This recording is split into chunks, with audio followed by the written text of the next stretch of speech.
Todd, have you watched I Hate Christian Laettner yet?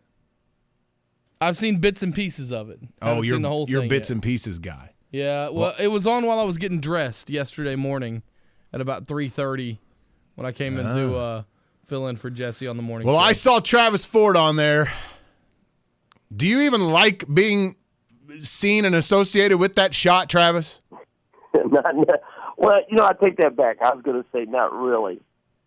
But for me at the time, I was just a sophomore at the time, so it was an incredible experience just to be in that moment. But man, I hated it because my roommate at the time was John Pelfrey, one of my close friends, very close friend. He was a senior, and I was just sick for him because you're that close to making it to a Final Four, and all that he put into that program and everything, and for the seniors, it just ached. But it was a great learning experience for me because we actually made it to the Final Four the next year. But no, I've never, after that game where he made that shot, I've never been in a locker room to this day that was as down as our locker room was, to be so close to going to a Final Four and for a guy to make that shot was just a surreal experience almost. Oh, I couldn't imagine. Would you what if I gave you the same opportunity today, but you lose in the Elite Eight? Would you rather have that or a first weekend loss? I would take that. I mean, because I'm just trying to put it in perspective. Because I know that's got to be painstaking, but that's a hell of a good year still. It is, and you got to put it again perspective. Everybody looks at that shot, and it was a ridiculous shot, great shot, and Duke was a great team. But our Kentucky team, how far it had come. Oh, you were just coming off probation and all, yeah. Oh, just to be in that moment, and that's why I say, I was just a sophomore. I wasn't playing but 8-9 minutes a game at most, and I learned so much from those seniors and through that run that next year I was a starter, played 35 minutes a game, and we made it to the Final Four. And us making it to the Final Four the next year had a lot to do with that moment, that experience, and what we learned from that. Jamal Mashburn and different guys who we all played in that game, but we learned so much through that whole run to help get us there the next year. Travis Ford with us on 107.7 The Franchise. I want to kind of use that as kind of a starting off point about your program and maybe just about college basketball in general. And we appreciate you coming on, by the way. I know it's a busy week. How fair is it that we put so much emphasis on just what happens in the NCAA tournament? I mean, you've had good years, Travis, and sometimes you take an early exit and it's like it was just one game. Like, is it fair? How fair is it that we put so much emphasis, players, coaches, and media and fans, on the NCAA tournament? Well, I appreciate you saying that. I do. It's not fair, but I understand it. I think everybody gets this is the most exciting time of the year. This is the best 3 to 4 weeks in all of sports. I mean, there's no doubt about that. I mean, man, I just get chill bumps thinking about it. I love it. From our standpoint, we have, and I've been here 7 years. We've made 5 out of 7 NCAA tournaments. Put in perspective, the 3 years before we got here, they hadn't been to any. Now, it's not easy making it. Now, we want to get back, no question, to making Final Fours like they have here before, winning a national championship.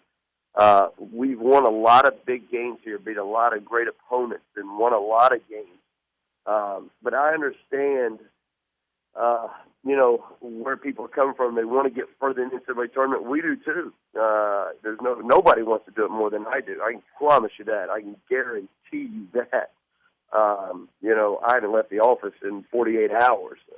We're trying to figure out how to beat a hot Oregon team right now. Are you sleeping there? Yeah, pretty much. It's just, it is. I understand it. Is it fair? No. We've been playing now for 4 months to get to this point. And you look at this team in particular, where nobody 4 months ago, I can give you every magazine article, every newspaper article, nobody gave us a chance to make the NCAA tournament. Not only that, we've been ranked in the top 25 for 5, 6, 7 weeks this year. We've won a lot of big games, and as I told our team, yes, we've had some tough moments this year. We haven't played well lately. Well, I take that back. We haven't played bad, to be honest with you. We just haven't finished. We haven't played second halves as well as we need to, but we haven't been playing terrible lately. But it's not what we didn't do that got us in the NCAA tournament. It's what we did do that got us in the NCAA tournament. And there's a lot of great teams that were left out. So I'm excited for our basketball team to be able to participate in this. But I understand that where people are at, where they want us to win games. But also sometimes the glass got to be a little bit more fuller than what people are saying. I mean, I can give you, I think somebody was telling me yesterday we're the only, the second or third team that's been to 3 straight in the Big 12 right now. Us, Kansas, and maybe Iowa State that's been to 3 straight and 5 out of the last 7. There's something to be said for that. Do we want to go for it? Absolutely, no question. But the NCAA tournament, man, I've played in it, coached in it. It's all about matchups. So you got to have a little luck to go on your side at times. It's one game, and every year is different. Every year is different. So I understand the question, and I don't think it's fair, no, but I understand it all. Absolutely. Travis Ford is with us, OSU head coach here on 107.7 The Franchise. Coach, there was a lot made on Selection Sunday, as there is every year, about the teams that did get in and didn't get in. And, I don't think that you guys were necessarily on the bubble, but Murray State doesn't get in, Colorado State doesn't get in. You have kind of an interesting resume where you were at UMass and you were a mid-major, and you guys, you finished tied for first in the A-10 one year, and you didn't get in because you lost in the conference tournament. Where do you fall on those last at-larges between the mid-majors and the teams like you guys or the UCLAs of the world in this tournament? And do you feel like there's any way that the system should change for the teams like your 06-07 UMass team? Yeah, you make a great point. A great point, and we did. We had a great team that year. We won the Atlantic 10, and the Atlantic 10 wasn't us and Xavier were the 2 pretty much strongest teams in the league that year. So we didn't have a lot of opportunities to get a lot of big wins, but we won a lot of games. And my team is interesting. My team had gotten a flu. We won the Atlantic 10 on a Saturday at St. Joe's in Philly. On the way home, we busted. On the way home, everybody started getting sick. And on Sunday morning, woke up and we had 6 or 7 guys with the flu. Jeez. On Monday, 8 guys had the flu and 3 coaches. We did not practice one time prior to our first round game, which we had gotten a bye. I think it was on a Thursday. We didn't practice at all going into our Atlantic 10 first round game because everybody had the flu, and we had to win one game, is what everybody's saying. Everybody has these. Well, they need to win one game, or they need to do this in the conference tournament. They say we needed to win one game, and I think we lost in overtime to Charlotte and didn't get in. So that was heartbreaking for our team. Very, very heartbreaking for our basketball team because we thought we'd done a lot of good work. We thought we were one of the top teams in America. And there's a lot of teams out there right now, the Murray State, the Colorado State, the different teams that are saying, they're good enough to be in, and they probably are. They probably are. But the criteria the NCAA committee uses keeps them out. Now, I've always said, there needs to be a criteria, whatever it is. I think every team needs to know, all right, this is what needs to happen to get in the NCAA tournament. So you can put your schedule together to do that, or whatever it is. But there needs to be a little bit more, even a solid criteria. This is what it's going to take to get in the NCAA tournament. Do they need to add something in there for the Murray State and Colorado State? I understand the argument because of the UMass deal, but I also understand kind of what we've been through this whole year when you got to go through the Big 12 for 18 games. That's not comparable to what some of those other teams are going through every single day. It's difficult at the level here. So we could talk about this all day, but I understand the gripe 100%. It's just the criteria at this point. I want to be as transparent as I can. Travis Ford with us on 107.7 The Franchise. I don't want to be a phony here, and so I want to go ahead and call myself out because I said on the air what you talked about a little bit ago. That is that I didn't think you were a tournament team on paper before the season began. I was definitely one of those people. it's not easy. A lot of my reasoning was it's just not easy to do what you did, losing 2 guys to the NBA. Why? Why were you able to have a tournament team again this season? What was the elixir? Well, our whole team. I said we heard all the things that are being said, and I said it to the media. I understood. I don't blame you for thinking that. I understood it all because what we lost, and not a lot of people believed in the players we had, and I think our team kind of rallied around that to an extent. I think we played with a chip on our shoulders at times. I think guys really rallied around the system and how we wanted to play this year. So from that standpoint, I think we've overachieved a lot. I think our non-conference, I think we surprised a lot of people. We tried to put together a very difficult non-conference schedule, very difficult.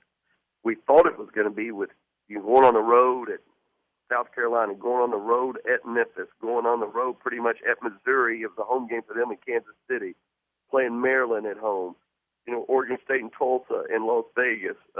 It turned out Memphis and Missouri weren't quite as good as we thought they were going to be. But, and we came through all that and got ranked in the top 25 several different times. This team's achieved a lot. Now, we need to turn it on here. We need to play a little bit better than we have of lately. There's no doubt about that. But as I keep telling our team, it doesn't matter how you made the NCAA tournament. It doesn't matter. You're in it. It doesn't matter how you got there. But it's what you did do that got you there. But at this point, it's a brand new season for everybody. And we need to start finishing some games and play a little better than we have here in the last couple of weeks. Travis Ford with us on 107.7 The Franchise on the Little Caesars Hot and Ready Hotline. How will you beat Oregon?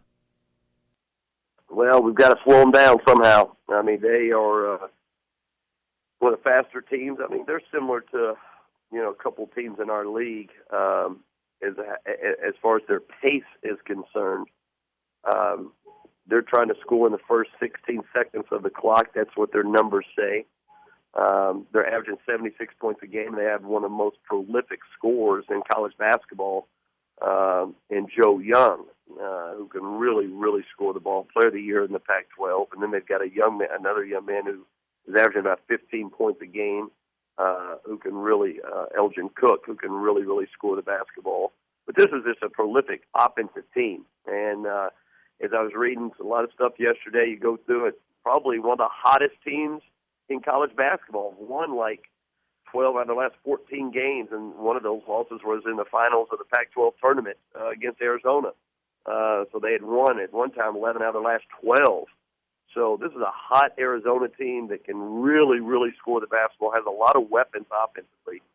Very versatile, probably the most versatile team we've played all year long. As far as 5 guys out there, you almost don't even know what position they're playing because they all shoot it. They all set ball screens. They all use screens. They all set screens. They're extremely versatile as a whole, as a group. No matter the coach that I ask this question to every year, Travis, they all end up having a different answer, and I'm just curious what yours is. How do you and your staff scout for the week? I mean, how much scout? Obviously, I mean, you pay most attention to Oregon, if not all your attention. Is it 100% of your attention? You only got a 2-day turnaround when you win. I mean, how much scouting attention are you paying to Wisconsin, et cetera, et cetera? We put a lot of it into scouting, a lot. We obviously you put scouting.